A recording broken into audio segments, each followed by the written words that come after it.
Des colonies aux nouveaux États indépendants, chapitre 6 du thème 2 du programme d'histoire de 3e Le Monde depuis 1945. Ce cours a été réalisé à partir du manuel Attier 3e 2016. Un petit rappel sur les colonies, vous aviez vu en 4e que ce phénomène de colonisation du monde, il s'est créé après les grandes découvertes du 15e et 16e siècle, il s'est accentué au 17e siècle avec ce qu'on avait appelé le commerce triangulaire, principalement entre l'Europe, l'Afrique et l'Amérique, avec quelques comptoirs également en Asie.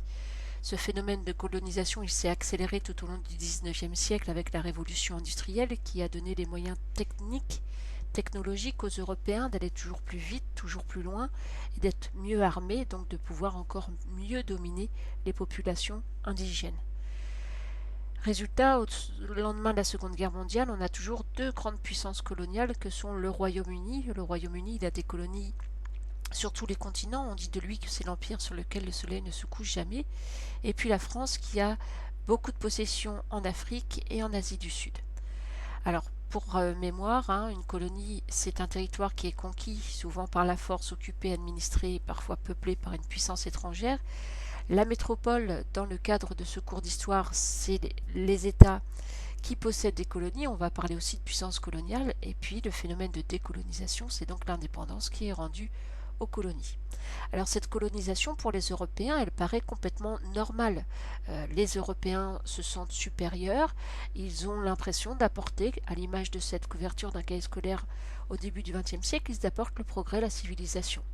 En réalité, les sociétés vont être exploitées, comme on le voit sur ces deux images, travail forcé, exploitation de l'ivoire dans le Congo français, des sociétés dans lesquelles les colons vont dominer les indigènes, c'est une société raciste, chose qui est complètement assumée par Hergé dans son Tintin au Congo en 1931, et puis surtout c'est une société brutale, comme on le voit sur ces images du Congo belge où femmes et hommes ont eu les mains coupées. La France n'est pas en reste puisque dans sa colonie française de Dahomey, on se prépare à la bastonnade. Alors pourquoi ce phénomène de décolonisation va avoir lieu après la Seconde Guerre mondiale? Tout d'abord parce que le contexte est favorable. Le contexte est favorable parce que la guerre vient de s'achever. Tout comme lors de la Première Guerre mondiale, les indigènes ont payé un lourd tribut, ils ont envoyé des hommes mourir sur les fronts d'Europe pour les valeurs que de défendre ces grandes métropoles d'Europe, et en retour, ils espèrent bien un minimum de remerciements. C'est aussi une période pendant laquelle ces grandes puissances ont une image qui est sacrément écornée puisqu'elles ont été en difficulté par l'Allemagne nazie, que ce soit le Royaume-Uni et la France, et donc elles sont quand même en position de faiblesse vis-à-vis des colonies et des mouvements indépendantistes qui s'y développent.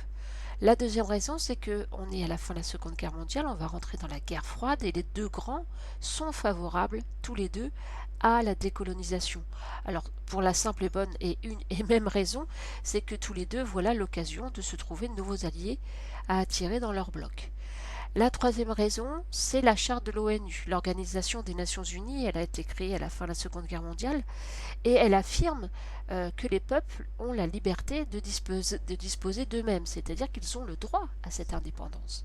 Donc c'est écrit noir sur blanc et justement les meneurs indépendantistes dans ces différentes colonies, on va parler à gauche de Gandhi ou à droite d'Ho Chi Minh, eh bien ce sont des hommes qui ont été faire des études en Europe, qui connaissent donc parfaitement le droit international et qui vont s'appuyer sur ces textes pour pouvoir revendiquer l'indépendance de leur pays.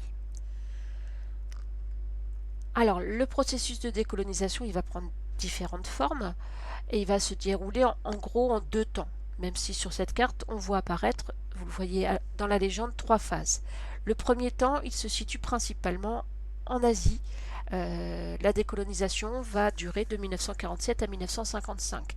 Elle va ensuite se décaler en Afrique et là, elle commencera plus globalement à partir de 1955. Alors, elle va prendre plusieurs formes, cette décolonisation. Le plus souvent, c'est la négociation entre la colonie et la métropole, mais il va y avoir parfois quelques guerres, qu'on va appeler des guerres d'indépendance. On les retrouve ici en légende, quelques-unes, dont pour la France, la guerre d'Algérie qu'on va évoquer tout de suite après. un moyen un peu inédit, insolite, c'est celui de l'Inde, avec ce personnage que vous voyez apparaître sur les différentes photos, qui est Gandhi. Gandhi fait partie, on en a déjà parlé, de ces précurseurs qui étaient très cultivés. Il est avocat, il a fait des études en Europe, il connaît très bien le Royaume-Uni. Il va pousser la population indienne à ce qu'on va appeler la désobéissance civile, c'est-à-dire à refuser de payer certains impôts aux Britanniques, de participer à certaines activités, etc. Il va lui-même faire différentes grèves de la faim, il va faire aussi des séjours en prison, et finalement, l'Inde obtiendra son indépendance en 1947. Le deuxième moyen, un peu plus répandu, mais c'est pas le plus répandu, on l'a dit tout à l'heure, c'est la guerre. Alors l'Algérie, l'exemple de l'Algérie française est vraiment particulier. Au moment où la guerre d'Algérie va éclater, la France sort d'une première guerre d'indépendance en Indochine qu'elle a perdue, et forcément elle ne veut pas non plus laisser partir l'Algérie. Pourquoi? Parce que l'Algérie a cette particularité d'être une colonie de peuplement. Ça veut dire quoi une colonie de peuplement? Ça veut dire qu'on a quasi presque 1 million d'Européens, qui sont surtout des Français, qui habitent dans cette colonie d'Algérie. On les surnomme les pieds noirs. C'est donc une grande minorité, mais une grande minorité qui est privilégiée, avec un taux de mortalité infantile bien inférieur à celui de la population algérienne, un taux de scolarisation des enfants à 100%, et surtout, ils possèdent les plus grandes terres, les meilleures terres et des droits politiques, chose que la population algérienne, composée d'arabo-berbères, souvent de religion musulmane, n'ont pas, et c'est pour cette raison que cette population est profondément insatisfaite. Alors, qu'est-ce qui s'est passé? Il y a eu des tentatives de négociation entre les mouvements indépendantistes et la métropole. La France ne veut rien entendre, et donc en octobre 1954 se crée ce Front de libération nationale qu'on connaît sous le terme de FLN. Ils veulent l'indépendance nationale, ils veulent un État algérien indépendant, et ce par tous les moyens possibles.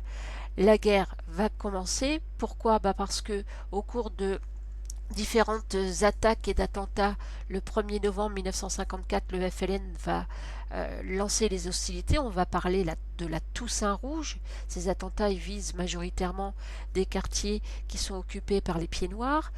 Va y avoir une véritable guérilla qui va se mettre en place, puisque les Français vont réagir bien évidemment par la force également. C'est une guérilla qui va durer, qui va s'étendre. On va plus parler de guérilla, on va carrément parler de guerre, puisque la France va faire appel à son armée, mais aussi à son contingent, c'est-à-dire aux jeunes Français qui faisaient leur service militaire.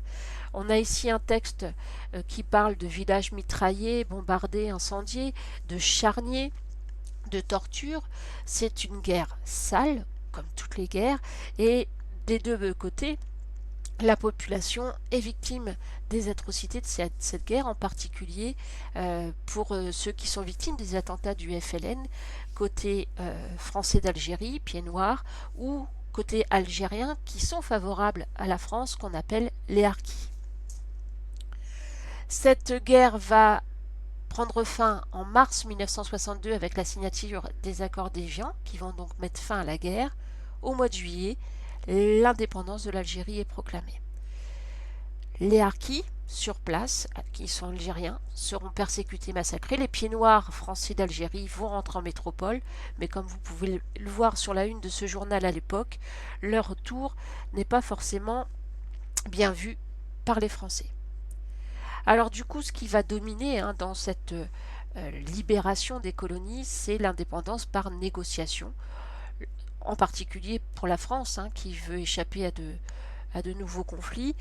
Elle va donc, à partir des années 60, donner l'indépendance à ces colonies d'Afrique. C'est le cas du Sénégal, comme on le voit ici à l'exemple. Et puis, on va mettre en place de la coopération pour aider, pour garder de bonnes relations avec ces anciennes colonies, et puis les aider à se développer. La décolonisation va faire apparaître ce qu'on va surnommer à l'époque un tiers-monde, un troisième monde. C'est l'idée des pays non alignés. Alors on est en 1955 à Bandung, en Indonésie, et se réunissent là 29 États qui sont nouvellement indépendants, c'est-à-dire en gros d'anciennes colonies. Et à l'image de Nehru, le premier ministre indien de l'époque, qui était un ancien bras droit de Gandhi, eh bien, ils affirment qu'ils veulent désormais collaborer sur un pied d'égalité avec les autres grandes puissances, qu'ils veulent être amis avec l'Ouest, avec l'Est, avec tout le monde, sous-entendu qu'ils ne prendront pas position ni pour un bloc ni pour l'autre, ils vont donc décider de rester non alignés, c'est-à-dire de ne rentrer dans aucun des deux blocs. Pourtant, cette conférence de Bandung, elle montre que ce troisième groupe, qu'on va bientôt appeler le tiers-monde, il représente quand même une force, en tous les cas démographique, puisque c'est 57% de la population mondiale, avec des retards et du coup des enjeux économiques importants, puisque pour le coup, c'est des pays qui sont souvent ruraux et en retard. On n'a que 11% du revenu mondial, mais ils ont aussi conscience qu'ils peuvent avoir leur mot à dire dans les relations internationales puisqu'ils représentent 28% des sièges à l'ONU. Alors si on résume, contexte favorable de la décolonisation, à partir de la Deuxième Guerre mondiale, les grandes puissances coloniales, France, Royaume-Uni, sont affaiblies, les mouvements indépendantistes et nationalistes se développent et confirment leurs revendications. C'est le début de la guerre froide et les deux grands, URSS et États-Unis, sont favorables à la décolonisation. Et enfin, l'ONU proclame la liberté des peuples à disposer d'eux-mêmes. 4 raisons. Les moyens, le processus, alors en 2 temps. Une première étape 45-55 en Asie, une deuxième étape en Afrique 54-99. Un cas original, celui de l'Inde, qui obtient son indépendance grâce à la non-violence en 1947. Les décolonisations négociées, qui maintiennent souvent des politiques de coopération entre la métropole et son ancienne colonie. Et puis les guerres d'indépendance, peu nombreuses, c'est vrai, mais elles vont cependant marquer la période. Enfin, troisième temps à retenir, l'émergence de ce qu'on va appeler donc ce troisième monde, le tiers-monde, avec cette volonté de ne pas s'aligner. La conférence de Bandung marque la naissance de ce tiers-monde, leur priorité et leur développement économique, le troisième monde qui ne veut pas retomber sous la domination de qui que ce soit. C'est pour ça que l'on va parler des pays non alignés.